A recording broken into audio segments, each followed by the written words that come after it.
पृथ्वी गोल होने के बावजूद इस पर मौजूद समुद्र का पानी अंतरिक्ष में क्यों नहीं गिरता? और पृथ्वी के रोटेट होने के बावजूद हमें उसकी रोटेशन महसूस क्यों नहीं होती? और पृथ्वी ग्रह के नीचे क्या है? यानी यह किस चीज के ऊपर टिकी हुई है? यह सवाल सुनने में भले ही बहुत बेसिक और सिंपल लगे, लेकिन इनके जवाब आपके होश उड़ा देंगे। आज के इस वीडियो में हम आपको पृथ्वी से जुड़े ऐसे ही सवालों के उत्तर देने वाले हैं। अगर पृथ्वी के नीचे कुछ है ही नहीं, तो आखिर ये एक ही जगह पर कैसे टिकी हुई है? इसका सीधा सा कारण है सूर्य का गुरुत्वाकर्षण बल। पृथ्वी सूर्य को 30 किलोमीटर प्रति सेकंड की रफ्तार से चक्कर लगाती है, जिससे इसका ऑर्बिट स्टेबल बना रहता है। हम सूर्य के गुरुत्वाकर्षण बल को देख तो नहीं सकते, लेकिन उसे डिटेक्ट जरूर कर सकते हैं। सौरमंडल में मौजूद हर ऑब्जेक्ट इसी गुरुत्वाकर्षण बल की वजह से अपनी जगह पर टिका हुआ है। अगर आप पृथ्वी के नीचे जाने की कोशिश करेंगे, तो आपको सिर्फ खाली स्पेस मिलेगा। हालांकि बहुत लंबे समय तक चलने के बाद आपको कुछ तारे और आकाश गंगाएं भी दिखाई देने लगेंगी, जो पृथ्वी से करोड़ों प्रकाश वर्ष की दूरी पर मौजूद है। पृथ्वी अपनी एक्सिस पर क्यों घूमती है और ये सूर्य का चक्कर क्यों लगाती है? ये सवाल सुनने में भले ही बहुत मामूली लग सकता है, लेकिन इसका जवाब बहुत ही इंटरेस्टिंग है। आप में से कई लोगों का यह मानना होगा कि पृथ्वी सूर्य का चक्कर ग्रेविटेशनल फोर्स की वजह से लगाती है, जो बिल्कुल सही बात है। लेकिन हमारा सवाल इससे भी थोड़ा डीप है। आखिर हमारी पृथ्वी ने सूर्य का चक्कर लगाना शुरू ही क्यों किया था? इस सवाल का उत्तर जानने के लिए हमें सौर मंडल के शुरुआती समय में जाना पड़ेगा, जब हमारे सौर मंडल की जगह एक बहुत बड़ा धूल और गैस से बना हुआ बादल मौजूद हुआ करता था, जिससे वैज्ञानिक सोलर नेबुला के नाम से बुलाते हैं। इस सोलर नेबुला के केंद्र में कुछ गतिविधियां हो रही थी, जो आगे चलकर हमारे सूर्य के निर्माण का कारण बनने वाली थी। केंद्र का गुरुत्वाकर्षण ज्यादा होने की वजह से धीरे धीरे वहां मैटर कलेक्ट होना शुरू हो गया और उस बादल के केंद्र की डेंसिटी बढ़ने लगी, और एंगुलर मोमेंटम को कंसर्व करने के लिए बादल का केंद्र अपनी ही एक्सिस पर रोटेट करने लगा। एंगुलर मोमेंटम अगर आपको नहीं पता तो बता दूं कि एंगुलर मोमेंटम किसी भी घूमते हुए ऑब्जेक्ट के मोमेंटम को कहते हैं। जैसे जैसे किसी चीज का द्रव्यमान बढ़ता है लेकिन उसकी रेडियस कम होती है, वैसे वैसे उस ऑब्जेक्ट की रोटेशन स्पीड तेज होने लगती है। उदाहरण के लिए, जब बैलेरिना जब घूमती है तो अपने हाथों को अंदर की ओर फोल्ड करती है, तो अचानक से उसकी रफ्तार बढ़ जाती है। वहीं जब अपने हाथों को थोड़ा सा बाहर निकालती है तो उसकी रोटेशनल स्पीड कम होने लगती है।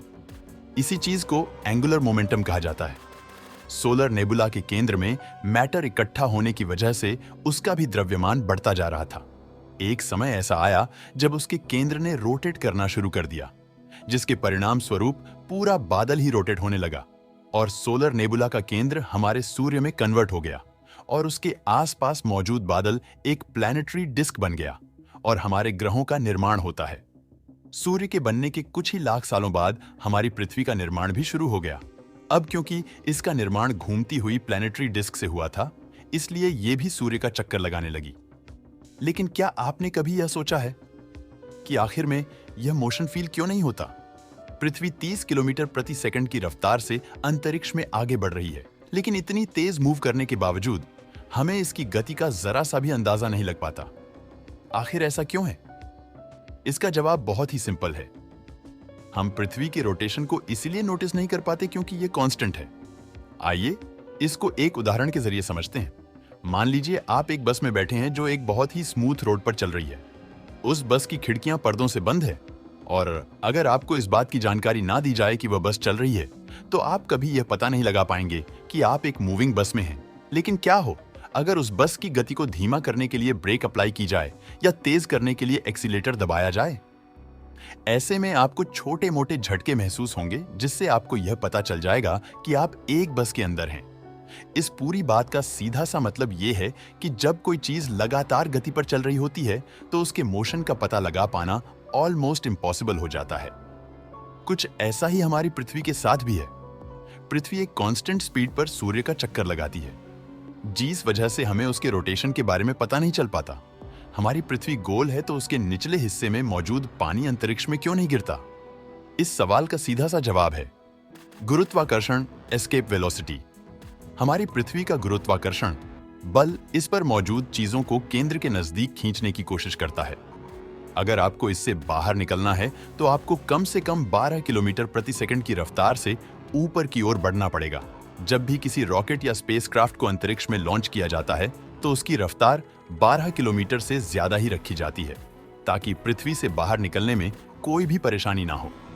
इस चीज को विज्ञान की भाषा में एस्केप वेलोसिटी कहते हैं। पृथ्वी पर मौजूद समुद्र इसकी सतह से चिपके हुए हैं, जिस वजह से इन पर बहुत भारी मात्रा में गुरुत्वाकर्षण बल अप्लाई होता है। इसी गुरुत्वाकर्षण बल की वजह से पानी अंतरिक्ष में नहीं गिरता। आशा करता हूं कि इस वीडियो से कुछ नया सीखने को मिला होगा।